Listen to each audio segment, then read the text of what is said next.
C'est une brocante originale qui s'est installée au pied du campus de Jussieu aujourd'hui. Du mobilier d'après-guerre, un style très tendance, très coté, proposé par une vingtaine d'exposants européens.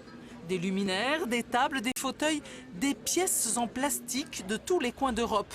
Les années 50, c'est la naissance du design. Les écoles commencent à intégrer cette discipline.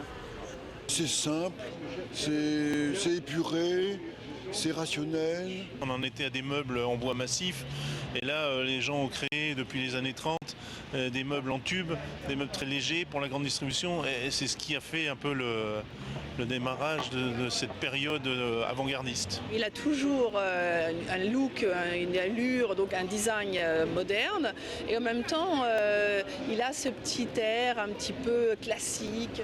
Et parmi les classiques, ce fauteuil modèle allemand, ces plastiques orange de Werner Ponton, ce canapé de République tchèque, ou encore cette œuvre en cuir de Pierre Paulin, l'un des grands designers français. Sans oublier ces pièces de Walter Knoll.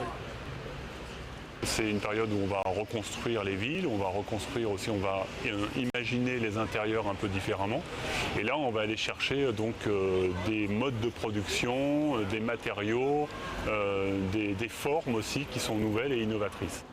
Et les clients sont là et font des affaires, séduits par les fonctionnalités. Il y a une modernité qui est incroyable puisque, regardez, je vais pouvoir le transporter alors que je suis en métro.